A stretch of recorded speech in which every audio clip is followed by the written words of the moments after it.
নমস্তে, আপনি শুনছেন মানব পরিচয় এর আরও একটি প্রগতিশীল অধ্যায়ে।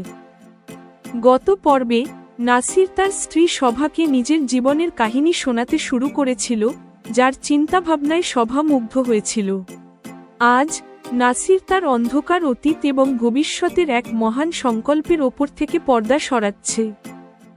নাসির স্বীকার করছে কিভাবে ফিরদৌসের বিয়ে তাকে প্রতিশোধ নিতে বাধ্য করেছিল এবং জেল থেকে ছাড়া পেয়ে সে যোগেশ নাম ধারণ করে এক অমুসলিম মেয়েকে বিয়ে করার এক কুৎসিত পরিকল্পনা করেছিল। এমনকি সে ফিরদৌসের গর্ভস্থ শিশুকে মারার এক ব্যর্থ চেষ্টাও করেছিল। জজ হরিশচন্দ্রের বিচার, কিন্তু যে কাফির জজ নাসিরের অপরাধকে উপেক্ষা করে তাকে জামিন দিয়েছিলেন, তার সজ্জন সত্তা নাসিরের বিবেককে চিরতরে জাগিয়ে দিয়েছে। ধর্ম পরিবর্তনের চিন্তা ত্যাগ, নাসির প্রতিশোধের চিন্তা ছেড়ে দিয়েছে। কেন? কারণ সে অনুভব করেছে যে তার নিজের সম্প্রদায়ের ৩০০ বছরের পুরনো জীবনধারা থেকে বেরিয়ে আসার জন্য তার মতো এক প্রগতিশীল নাসিরেরই সবচেয়ে বেশি প্রয়োজন। প্রায়শ্চিত্ত এবং রাজনৈতিক সংকল্প। নাসিরের সংকল্প এখন আর কেবল ব্যক্তিগত নয়। সে ঘোষণা করছে রাজনীতির লক্ষ্য। সে রাজনীতিতে এসে সেই সব দেশপ্রেমিক মানুষের প্রতিনিধিত্ব করবে যারা কট্টরপন্থার কারণে সমাজের অবিশ্বাসে ব্যথিত থাকে। সভার প্রতি প্রায়শ্চিত্ত।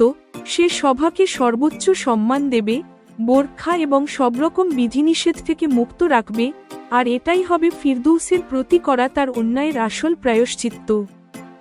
অন্তিম দার্শনিক প্রশ্ন। সভার পড়াশোনা শুরু হয়েছে। একদিন রাস্তায় দিগম্বর সাধুদের কারণে লাগা যানজটে সভা প্রশ্ন করল, আপনি নিজের সম্প্রদায়ের কুসংস্কারের বিরুদ্ধে বিদ্রোহ করছেন, কিন্তু অন্যান্য ধর্মাবলম্বীদের মধ্যেও তো এমন প্রাচীন চিন্তাভাবনা ও অন্ধবিশ্বাস রয়েছে। এই বিষয়ে আপনার মতামত কি? নাসিরের উত্তর তার জাতীয় দৃষ্টিভঙ্গির প্রমাণ। আমাদের উচিত নিজেদের সামাজিক সমস্যাগুলোর সমাধান খোঁজার ওপর সময় ও বিবেককে নিবন্ধ করা। অন্যদের সমস্যায় মাথা ঘামানো এখন অর্থহীন। যাত্রার সমাপ্তি। ৩ মাস পর বিবেকের জয় হল। ফতোয়ার কারণে নাসিরের সাথে শীতল ব্যবহার করা পুরনো প্রতিবেশীরা অনুশোচনায় দগ্ধ হল এবং তারা নাসিরকে না যাওয়ার জন্য অনুরোধ করল, কিন্তু নাসির সভা এবং আম্মি প্রগতিশীল চিন্তার এক নতুন সোসাইটিতে পা রাখল। শুনুন নাসিরের হৃদয়ের শুদ্ধি যজ্ঞ, প্রায়শ্চিত্তের পরাকাষ্ঠা এবং এক নতুন উন্নত জীবনের সংকল্প। মানব পরিচয় আপনি শুনবেন। পর্ব ১৯, প্রায়শ্চিত্তের বিস্তার এবং রাজনৈতিক সংকল্প। নাসির যখন তার অতীতের গোপন রহস্যগুলো উন্মোচন করতে শুরু করল, তখন চারদিকে এক নিস্তব্ধতা নেমে এল। নাসির বলতে থাকল, যাকে আমিও একসময় কাফির বলতাম, ফিরদৌসের সেই ব্যক্তির সাথে বিয়ে হওয়া আমাকে অত্যন্ত বিচলিত করেছিল। তখন আমি জেলে ছিলাম। আমি ভেবেছিলাম জেল থেকে ছাড়া পেয়ে যোগেশ ছদ্মনামে কোনো অমুসলিম মেয়েকে বিয়ে করে এর প্রতিশোধ নেব। এভাবে নিজের সম্প্রদায়ের জনসংখ্যায় একজন বাড়াব। পরে ফিরদৌসের হরিশচন্দ্র জির উরসে গর্ভবতী হওয়ার খবর আমাকে আরও দগ্ধ করল। সেই জ্বালা জুড়োতে আমি ফিরদৌসের গর্ভস্থ শিশুকে মারার এক ব্যর্থ চেষ্টা করেছিলাম। আমার এই অপরাধে ফিরদৌসের বিচারক স্বামীই আমাকে নামমাত্র সাজা দিয়েছিলেন। আমাদের সম্প্রদায়ের অন্য কেউ হলে একে হরিশচন্দ্রের ভয় পাওয়া বলে মনে করত, কিন্তু আমি তার বিচারকে সঠিক দৃষ্টিভঙ্গিতে গ্রহণ করেছি।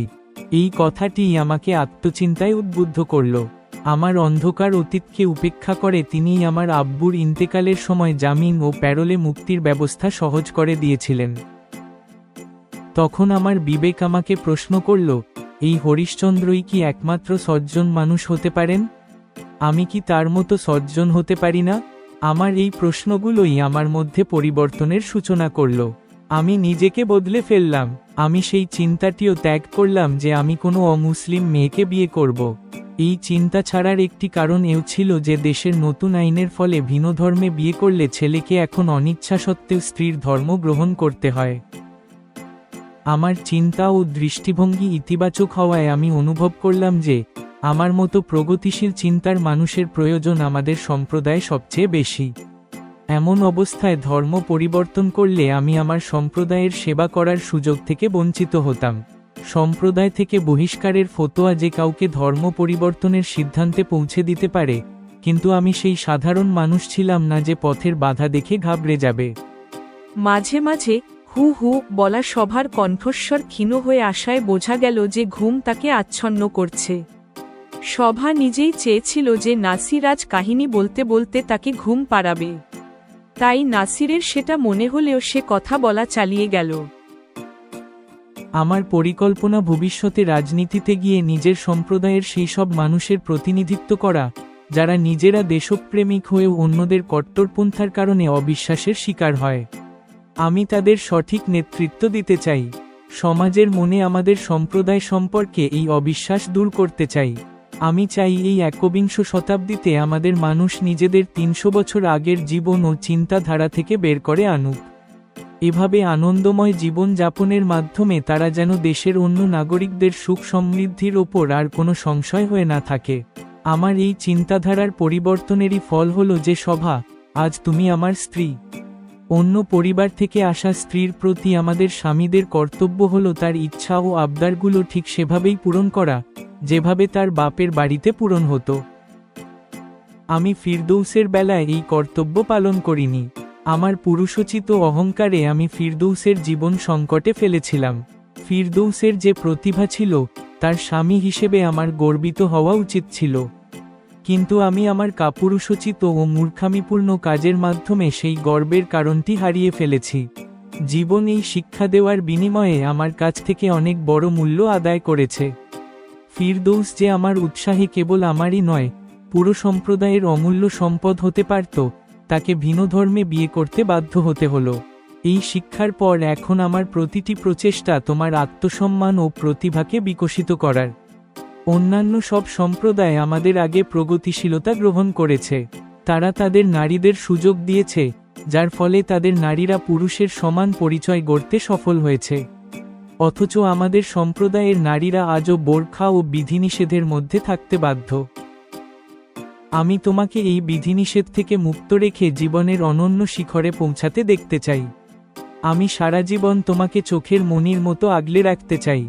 ফিরদৌসের প্রতি আমার অন্যায়ের প্রায়শ্চিত্ত হিসেবে আমি তোমাকে সেই গুরুত্ব দেব যা আমার ফিরদৌসকে দেওয়া উচিত ছিল।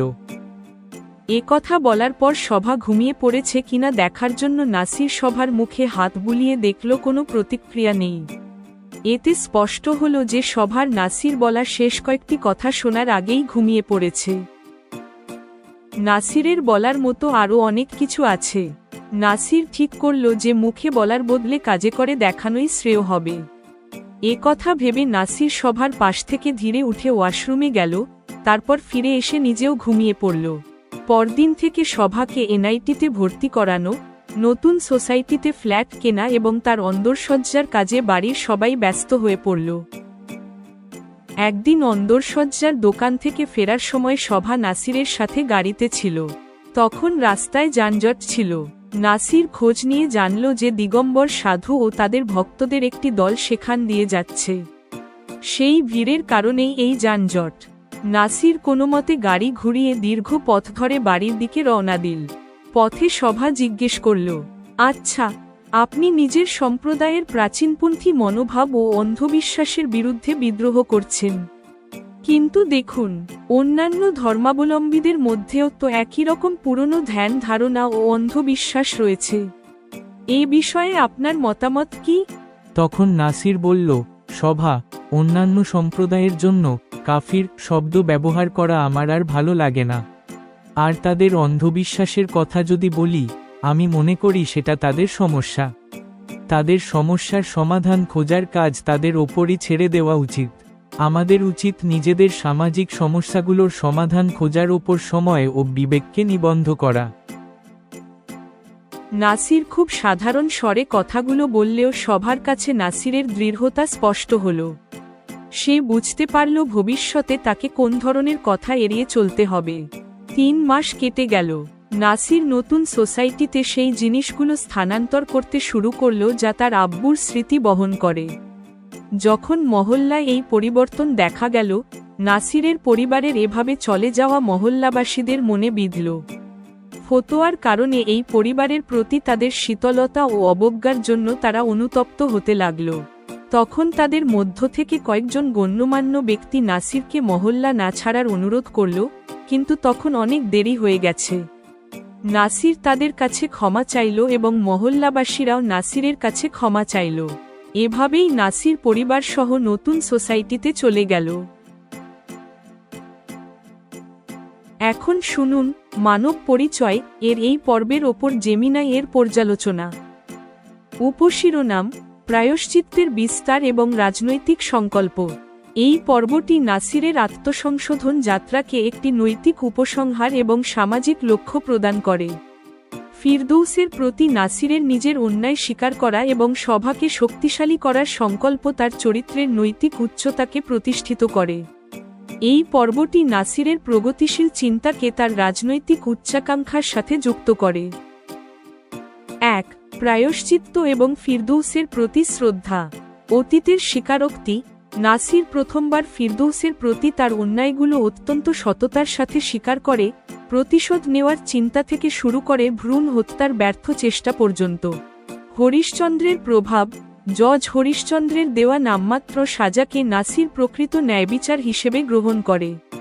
হরিশ্চন্দ্রের সজ্জন হওয়া নাসিরকে এই প্রশ্ন করতে বাধ্য করে, আমি কি তার মতো সজ্জন মানুষ হতে পারি না? প্রায়শ্চিত্তের বিস্তার: নাসির স্পষ্ট করে যে ফিরদৌসকে যে সম্মান ও উৎসাহ তার দেওয়া উচিত ছিল, সে এখন তা সভাকে দেবে। সভাকে সর্বোচ্চ মর্যাদায় রাখার সংকল্প হল ফিরদৌসের প্রতি করা অন্যায়ের নৈতিক প্রায়শ্চিত্ত। ২. রাজনৈতিক দৃষ্টিভঙ্গি এবং সামাজিক সংস্কার। ধর্ম পরিবর্তনের চিন্তা ত্যাগ: নাসির মুসলিম মেয়েকে বিয়ে করার চিন্তা ত্যাগ করে কারণ সে মনে করে তার প্রগতিশীল চিন্তাধারার প্রয়োজন তার নিজের সম্প্রদায়ে সবচেয়ে বেশি। রাজনৈতিক উদ্দেশ্য: নাসিরের রাজনীতিতে আসার লক্ষ্য খুব স্পষ্ট, নিজের সম্প্রদায়ের সেই সব দেশপ্রেমিক মানুষের প্রতিনিধিত্ব করা যারা কট্টরপন্থার কারণে অবিশ্বাস সহ্য করে। নিরপেক্ষ দৃষ্টিভঙ্গি: নাসির দৃঢ়ভাবে বলে যে অন্য সম্প্রদায়ের সমস্যায় না জড়িয়ে নিজের সম্প্রদায়ের সমস্যা সমাধানে মনোযোগী হওয়া উচিত। ৩. নতুন জীবনের দিকে যাত্রা। পুরানো মহল্লার অনুশোচনা: নাসির পরিবারের নতুন সোসাইটিতে চলে যাওয়ার সিদ্ধান্ত ছিল একটি সঠিক পদক্ষেপ। মহল্লাবাসীদের অনুতাপ তাদের সংকীর্ণ দৃষ্টিভঙ্গির পরাজয়কে নির্দেশ করে। ক্ষমার আদান প্রদান: নাসির এবং প্রতিবেশীদের মধ্যে ক্ষমার আদান প্রদান এই অধ্যায়ে এক ইতিবাচক সমাপ্তি আনে। নাসির প্রতিশোধের বদলে ক্ষমার পথ বেছে নেয়, যা তার বদলে যাওয়া উন্নত চরিত্রের প্রমাণ। এই পর্বটি নাসিরের ব্যক্তিগত প্রায়শ্চিত্তকে সভার ক্ষমতায়ন এবং সামাজিক রাজনৈতিক সংস্কারের বৃহত্তর লক্ষ্যের সাথে সফলভাবে যুক্ত করে। পর্ব ১৯ সমাপ্ত।